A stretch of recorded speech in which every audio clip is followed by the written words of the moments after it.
ang problema, ngayon at pagpuri sa Kanya. Hallelujah, Hallelujah, Hallelujah, Hallelujah, Hallelujah,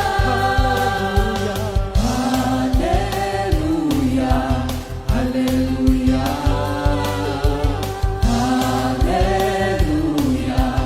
Hallelujah, Di ka iiwan, di ka pababayaan. Kung bakit ka, umawit ka at magpuri sa Kanya. Buksan ang iyong mga mata, gumising na at magsaya. Kalimutan na ang problema, tayo na't magpuri kay Jesus. Buksan ang iyong mga mata, gumising na at magsaya. Kalimutan na ang problema, tayo na't magpuri sa Kanya. Hallelujah, Hallelujah, Hallelujah, Hallelujah, Hallelujah, Hallelujah, Hallelujah, Hallelujah. Sa iyong mga mata, gumising na at magsaya. Kalimutan na ang problema, tayo na't magpuri. Hallelujah, Hallelujah, Masaya, kalimutan na ang problema, tayo na't magpuri sa Kanya.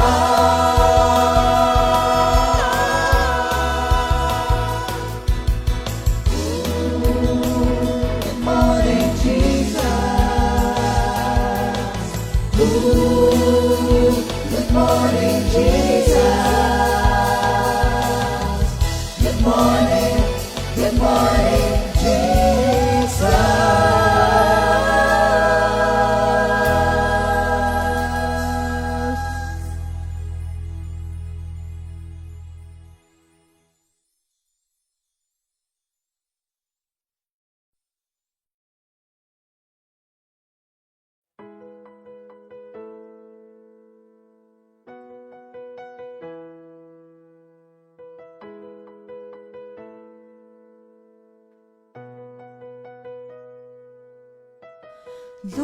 Lord, you have conquered death on the cross. You died for our sins. You lift yourself way up high.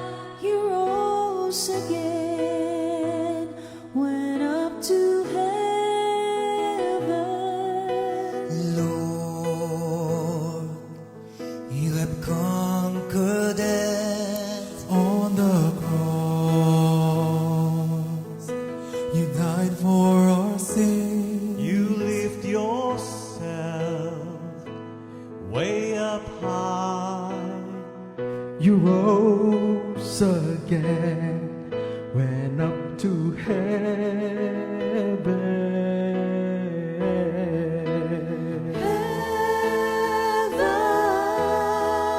Let us sing for the glory of the King. Let us sing for the risen King. We glorify the Lord with music and hymns. Worship and praise True to Him.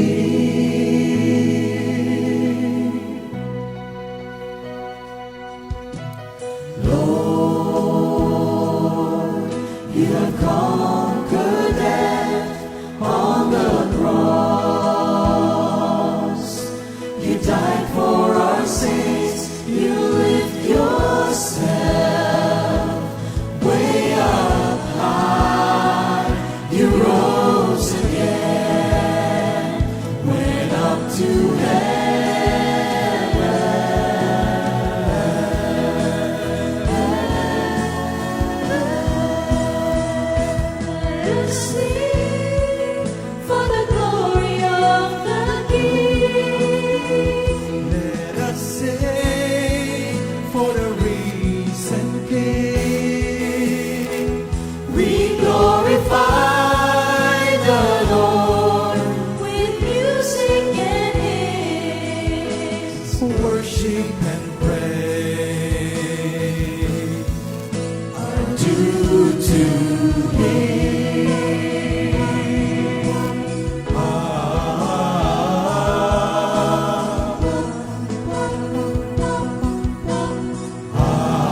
risen King.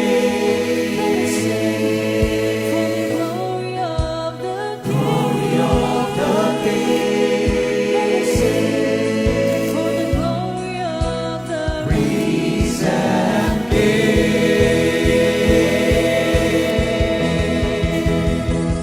Let us sing for the glory of the King. of the King. Let us sing for the risen King. Risen King. We glorify the Lord With music and hymns, worship and praise. worship and praise are due to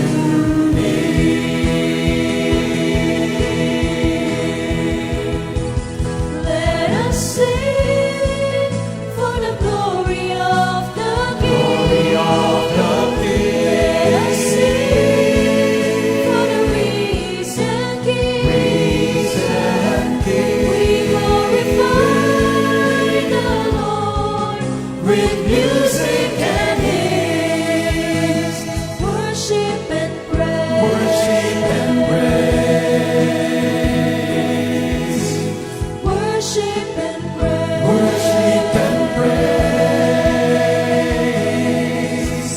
Worship and praise. worship and praise.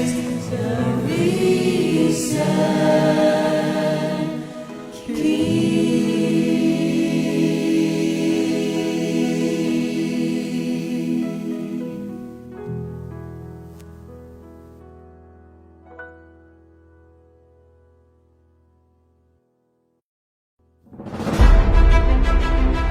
Inihahandog ng Charismatic Outreach Ministries Foundation Incorporated ang pagsasadula ng huling 7 wika ng ating Panginoong Hesus.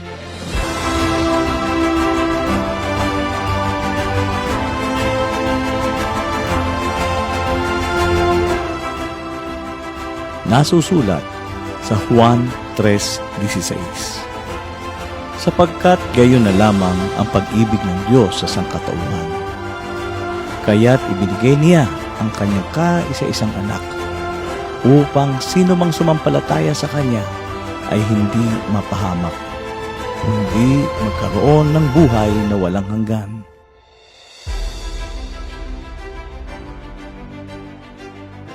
Sa kabila ng hirap at pasakit na sinapit ni Jesus hanggang sa kanyang pagkakapako, nag-iwan siya ng 7 huling wika. Hindi lamang para sa ilan, ngunit para sa ating lahat. Ang unang wika, dumating sila sa lugar na tinatawag na Golgota. Pinako nila si Jesus sa krus. Inilagay nila sa kanyang ulunan ang paratang laban sa kanya na ginawa ni Pilato. Isang karatula na ganito ang nasusulat: si Jesus na taga Nazaret, ang hari ng mga Hudyo. Nakasulat ito sa mga wikang Hebreyo, Latin at Grego. Nag-usap-usap ang mga senturyon. Huwag natin punitin ito! Magpalapunutan na lang tayo para alam natin kung kanino mapupunta ito.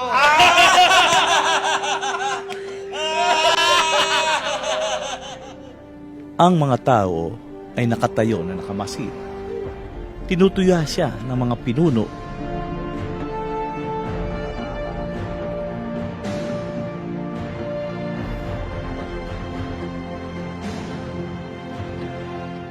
Ang iba ay niligtas niya.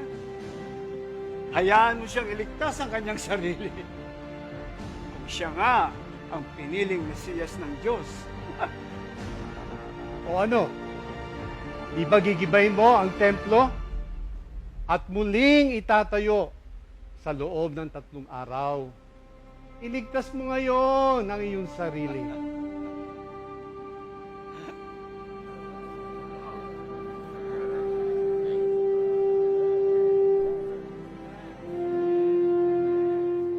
Hindi ba ikaw ang hari ng Israel? Bumaba ka ngayon sa krus at maniniwala na kami sa iyo. galing siya sa Diyos?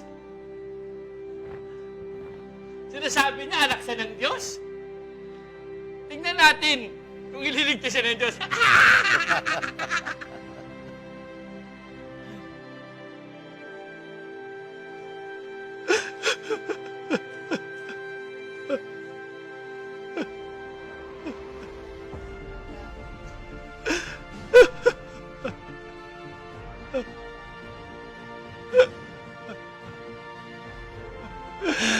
Ama! Ama! Patawarin mo sila sapagkat hindi nila nalalaman ang kanilang ginagawa.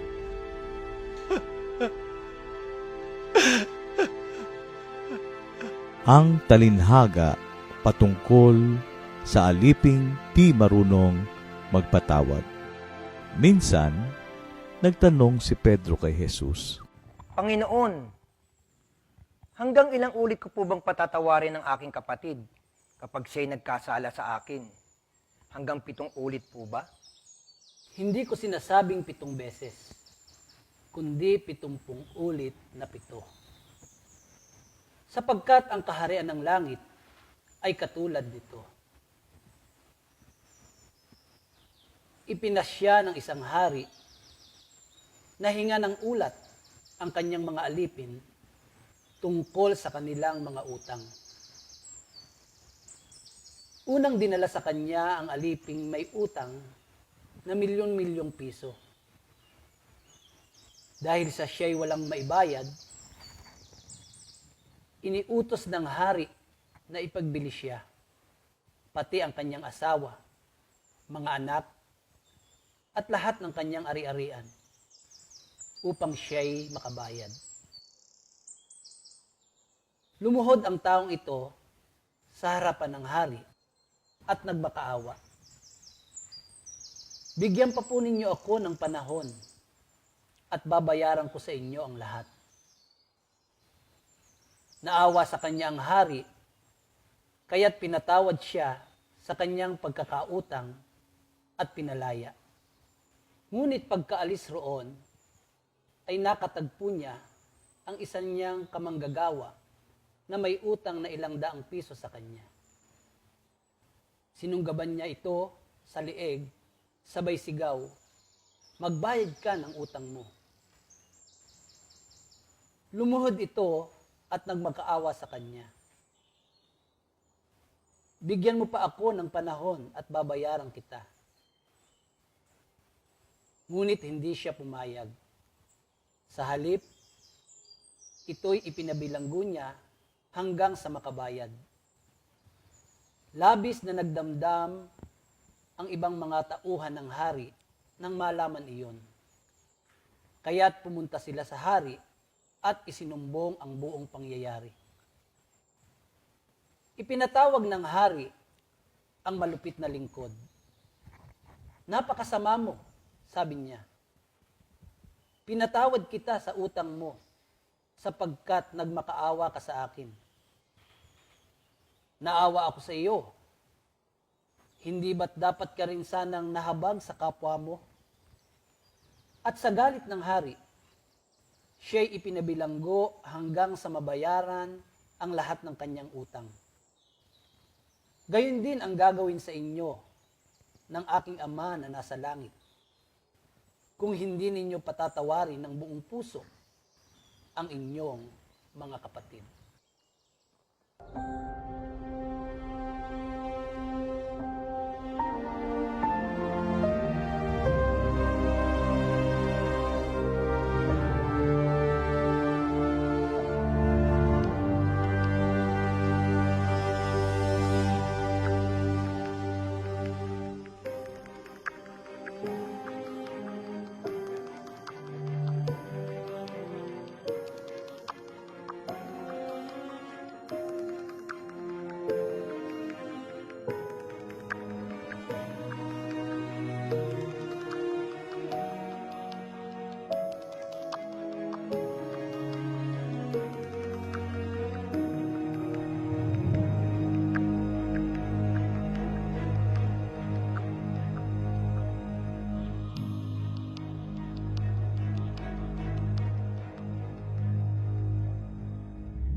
Happy Holy Monday, mga kapatid. Purihin ang Panginoon. Magandang umaga po sa ating lahat mga kapatid. At tayo po ay magsisimula na sa ating pagtalakay tungkol sa mga alituntunin sa pagpapatawad. Yan. Basahin po natin sa Matthew 18, verse 21. Sa Tagalog ko po babasahin. Lumapit si Pedro at nagtanong kay Jesus, Panginoon, ilang beses ko po bang patatawarin ang aking kapatid na nagkasala sa akin? 7 beses po ba?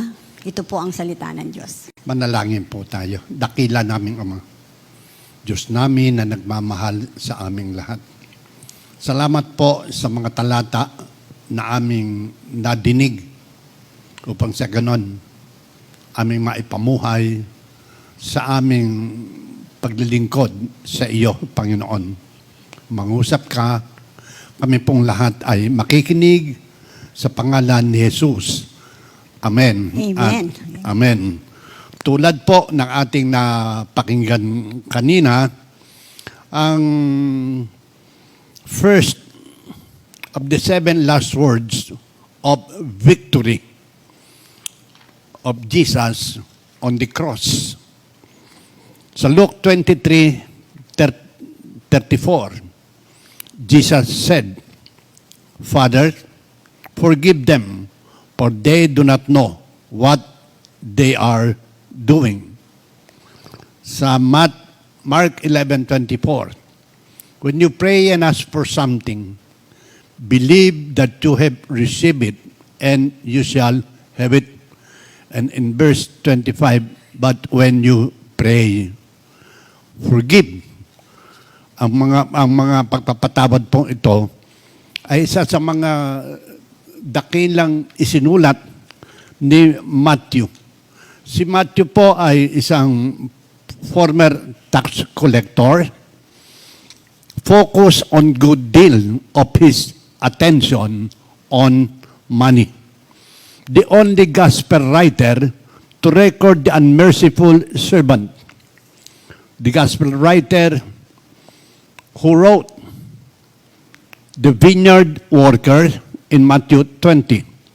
The servant who were entrusted with some of money by their master in Matthew 25 verses 14 to 30. Please take note, Matthew, who turned his back on life of extortion and greed, followed Jesus. Recorded Jesus' strongest word about the use and misuse of money. Matthew 6:21, for where your treasure is, there your heart will also be. Enemy lines of defense. The love of money is the root of all kinds of evil, and was destroyed on the cross. Matthew 6:24. No one can serve 2 masters. Either you will hate the one and love the other, or you will be devoted to the one and despise the other. You cannot serve 2 masters. 1 Timothy 6:10, for the love of money is the root of all kinds of evil. And Jesus taught us to pray, forgive us our debts as we forgive those who have debts against us in Matthew 6:9 to 14. Luke 11:4, forgive us our sins, for we also forgive everyone who sin against us, and lead us not into temptation. And it is because of the love of money that Jesus was betrayed by one of his disciples. Matthew 26:14 to 16. Then one of the 12, the one called Judas Iscariot, went into the chief priest and asked, what are you willing to give me if I deliver him over to you?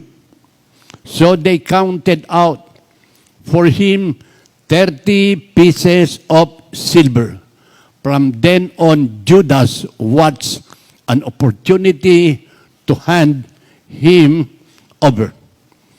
Doon din po sa Matthew 20, verses 1 to 16, ito po yung parable of the vineyard.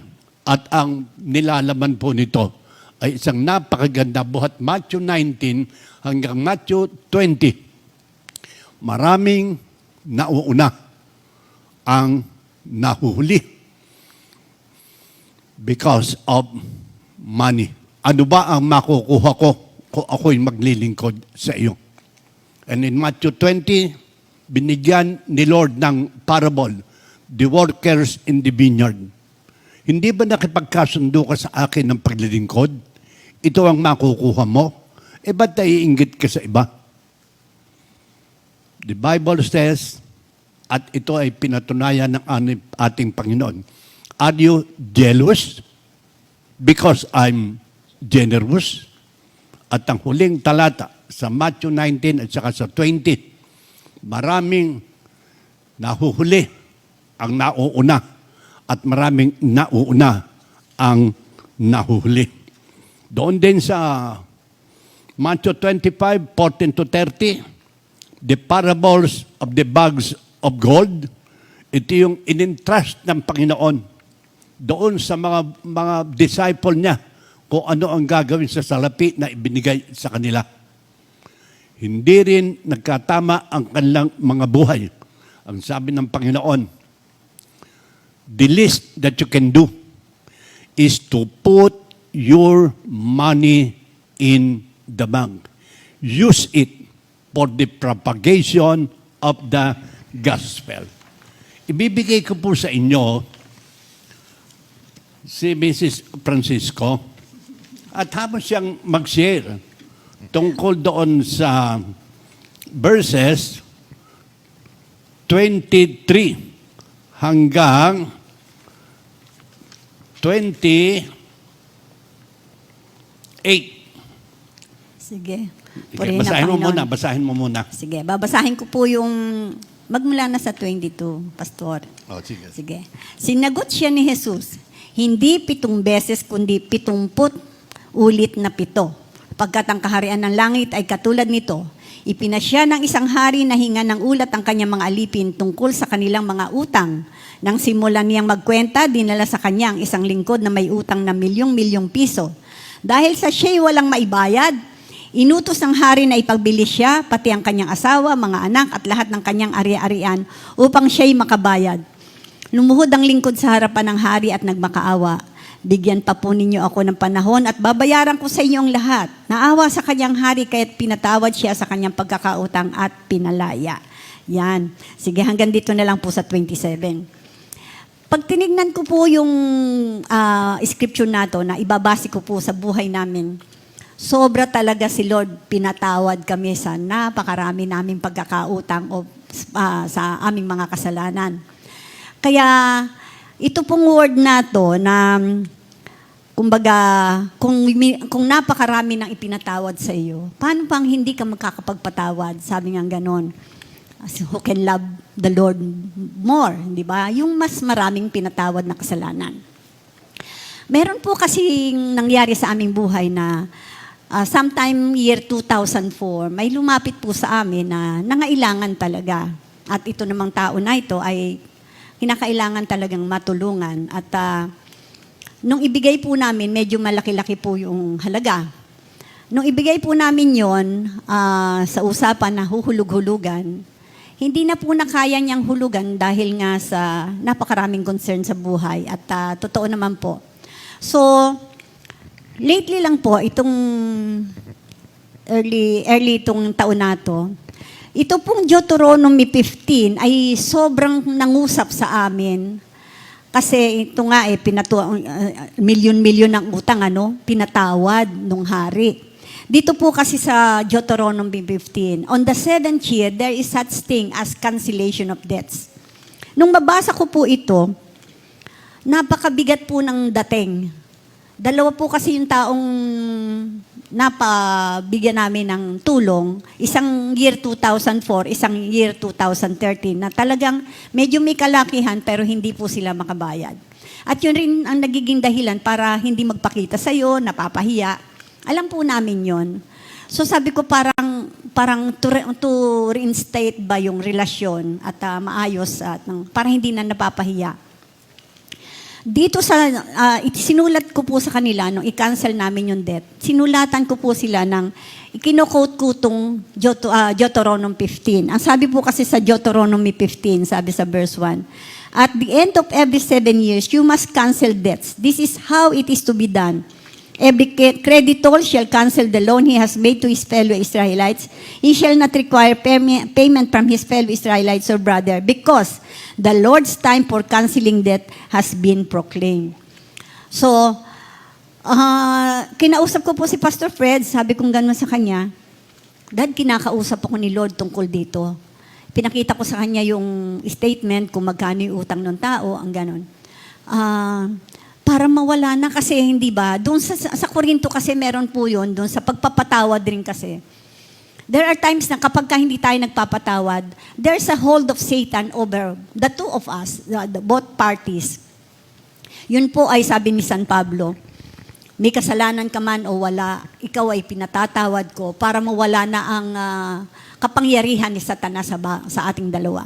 So, ito rin po yun, nakita ko na para yung blessing mag-flow doon sa pamilya ng dalawa na yun, para magkaroon po ng tuloy-tuloy na at saka maayos na yung aming relasyon, makatingin na sa amin mata sa mata. Dahil talagang we're doing it out of love. So, totoo naman po at nung gawin namin yun, alam niyo po ba na sobrang laki yung nawala sa dibdib namin?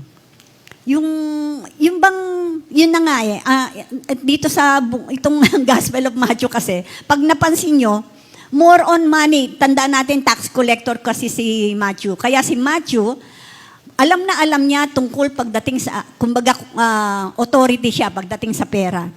Kaya nga yung kanyang translation o yung version niya sa forgive us our sins, sa kanya forgive us our debt as we forgive those who are debts on us, di ba? So, debt muna, utang as far as financial. Pagdating na lang kay Luke, kasalanan naman. So, napakaganda po na marilis tayo. Sa totoo lang, sobra-sobra na po ang pagkakabalik ni Lord. Si Lord ang nagbayad nung kanilang mga utang. At yung pong relasyon ay na-restore, naayos po, at alam namin na yun po ang magiging simula para yung pagpapala ay dumaloy doon sa dalawang pamilya, na kinausap kami ng Panginoon na pakawalan mo na yan. Katulad nung pagpapakawala ng hari dito. Ito nga, milyon-milyon, kami, mga libo lang. So sabi ko ang ganun, napakaliit kumpara dito sa sinasabi dito sa Scripture. At ganun din naman, kung may presyohan natin, wala pong presyo yung pagpapatawad ni Lord sa ating kasalanan. Grabe, wala pong maipapantayan. Kaya salamat sa Panginoon, kaya kung tayo man po ay kinakausap rin ni Lord, ano man ang ginawa sa atin, mapapinansyal, sakit sa loob, sabi nga gano'n ni Pastor, hindi naman pagbabaunan ng isang kabang bigas ang pagpapatawad. Hindi naman tayo mamamatay kung tayo magpapatawad. So, thank you Lord, at pagpapatuloy po ni Pastor ang ating topic ngayon. Pag nakapagpatawad ka, nakakatingin ka ng eye to eye, lagi kang nakangiti. It takes 43 muscles to frown o sumimangot, and 17 muscles for us to smile. Kaya po minsan, ang tao ay nagkakasakit dahil po sa hindi pagpapatawad. Dinanas ko po yan, mga kapatid. Tulad doon sa verses 28 hanggang 35. Kung mamarapatin nyo, basahin ko muli. O, pababasa ko kay Sister Nilda. 28. Sige, sa Tagalog po ulit, 28 to 35. Ngunit pagkaalis roon ay nakita niya ang isang kapwa lingkod na may utang sa kanya na 200 piso. Sinyakal niya ito, sabay sabi, magbayad ka ng utang mo. Lumuhod ito at nagmaawa sa kanya. bigyan mo pa ako ng panahon at babayaran kita. Ngunit hindi siya pumayag. Sa halip, ito'y pinabilanggo niya hanggang sa makabayad. Sumama ang loob ng ibang mga lingkod ng hari sa pangyayaring iyon, kaya't pumunta sila sa hari at nagsumbong. Ipinatawad ng hari ang lingkod na iyon. Napakasama mo, sabi niya. Pinatawad kita sa utang mo, sapagkat nagmakaawa ka sa akin. Naawa ako sa iyo. Hindi ba't dapat ka rin sanang mahabag sa kapwa mo? At sa galit ng hari, siya ay pinabilanggo hanggang sa mabayaran ng buo ang kanyang utang. Gayon din ang gagawin sa inyo ng aking Ama na nasa langit kung hindi nyo taos-pusong patatawarin ang inyong kapatid. Ayan. Ano sabi? Taos-pusong patatawarin ang inyong kapatid.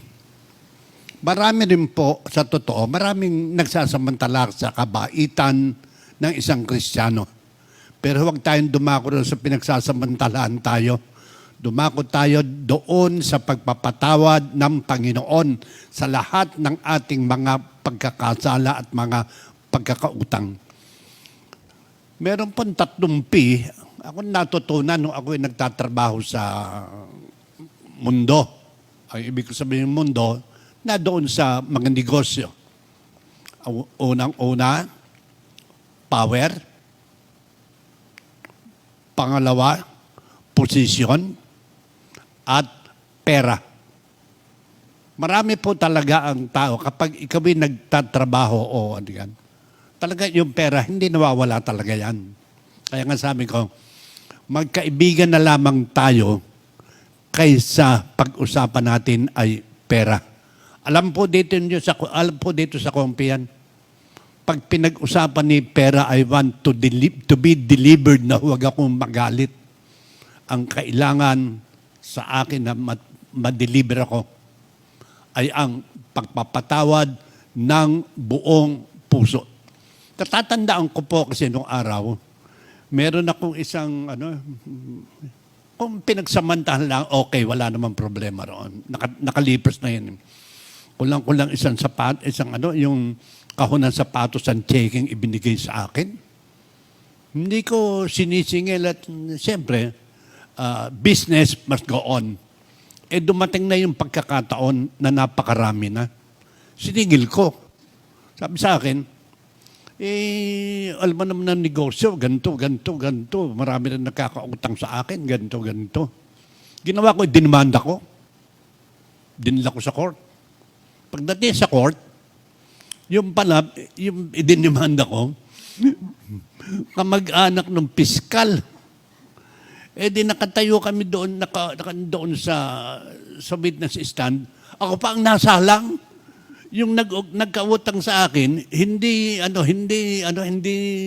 tinatanong, kasi dinimanda ko batas ang 22 Yung pag-i-issue ng mga cheque, bouncing check. Ako ang pinisa nung piskal. Ganun ko sabi ko, mali itong ginawa ko, mali. Kinausap ko, sabi ko, Mare, sorry, alam ko, kasi na-renew na ako noon alam ko, makakabayad ka rin.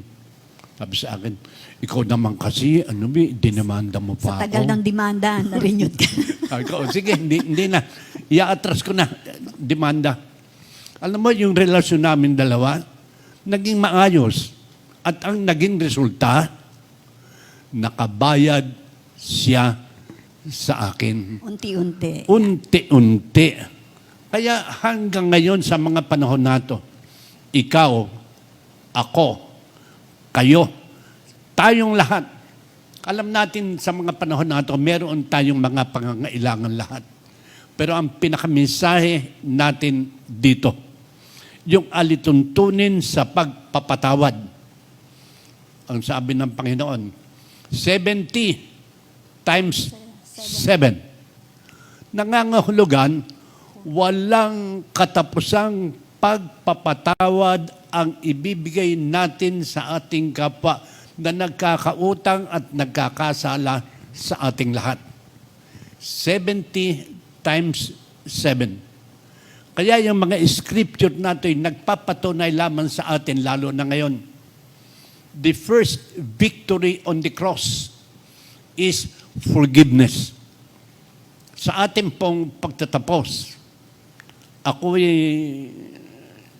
experience ko talaga, lalo sa mga pamilya, lalo sa mga panahon na ito, kapatid, yung mga pera tungkol sa mga magkakamag-anak, lalo-lalo na yung mga manahan, mana nito, mana ni ganon.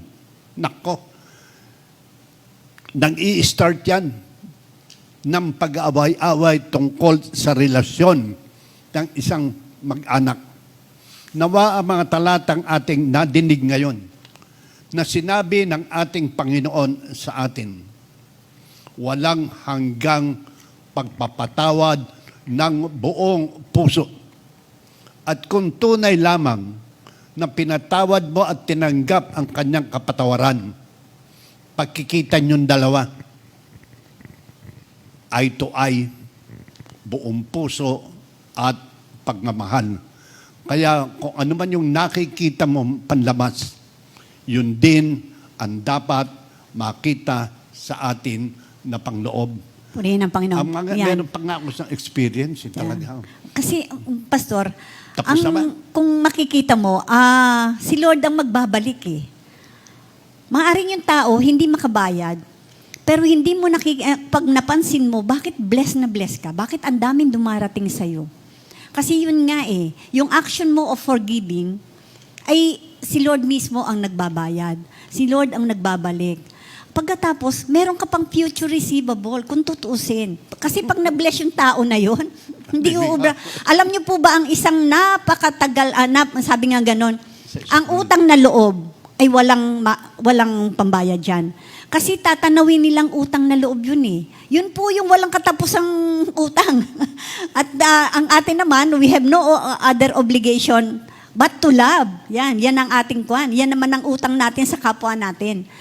Tayo ay magmahal. Kaya itong pagpapatawad, napakalalim po talaga itong issue. Kasi lalo na't pag financial nga ang pinag-usapan. Kaya tayo inaalis ni Lord sa atin yung greed. Di ba? Kasi kapag tayo nagpatawad, release po tayo diyan. At makikita mo, bakit nabibless tayo? Bakit without you knowing, balik na po yan. Kung million, ay double million po ang tumatanggap. Amen. Amen. Di ba, Pastor? Kaya sabi, ano yun sa board mo kanina? For where your treasure is, there your heart is. Kaya kung saan po ang ating kayamanan, nandun po ang ating mga puso. You cannot serve both God And money. Yes. Ito pong mammon, mabuti at masama. Kailangan natin eh.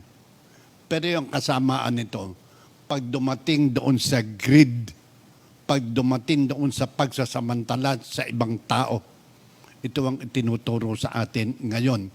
Kung tayo man ay nakapagsamantala, kung tayo man ngayong araw na ito, merong mga tao tayong inapi dahil sa salapi o dahil sa mga greed na ito. It's high time for us that the message will sink deep in our hearts upang sa ganon, ikaw, ako, tayong lahat, ma-release sa lahat. For the love of money is the root of all kinds of evil. Mahal tayong lahat ng Diyos. For God so loved the world that He gave His only begotten Son upang ipako sa krus at ang lahat ng ating mga kasalanan ay magkaroon ng kapatawaran. Inaasahan natin na ang mensaheng ito ng Lunes Santo tungkol sa pagpapatawad ay ating madama, maisa puso at maisa pamuhay. Pwede na ba tayong Yes. Salamat sa Panginoon kasi talagang imagine mo, sabi ni Lord, Father, forgive them for they know not what they are doing. Alam niyo po ba, doon sa prodigal son, marami sa atin, before, we do not know what we are doing. Di ba?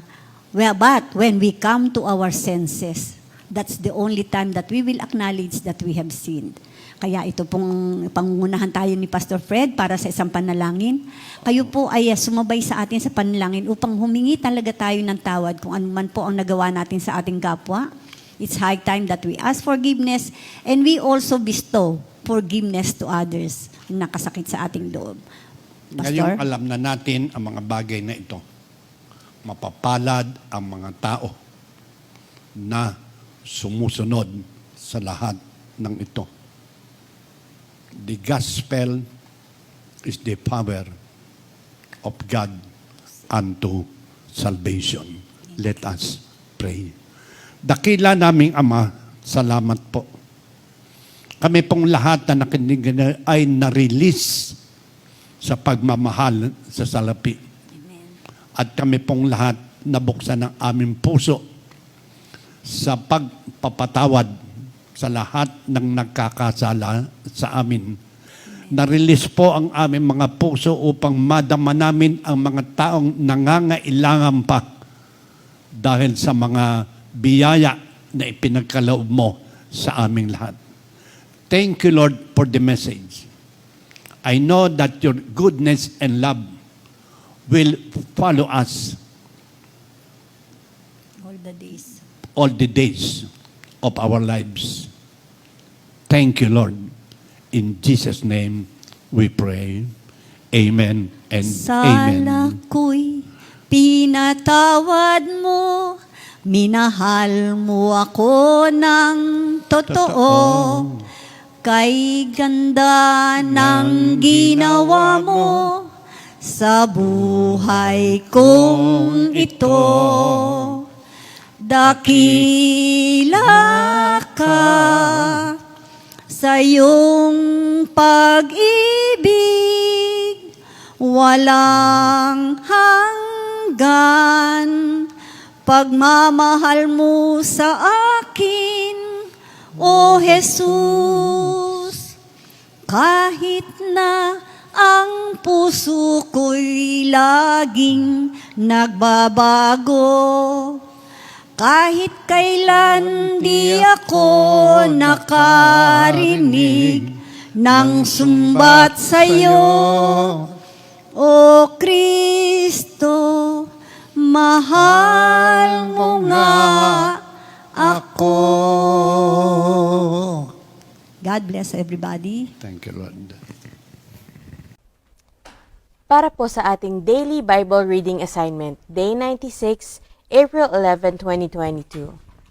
Sa Joshua chapters 3 and 4 and John chapter 21. Ayan po ang babasahin natin mga kapatid. Take note po, screenshot. 2 Timothy 2:2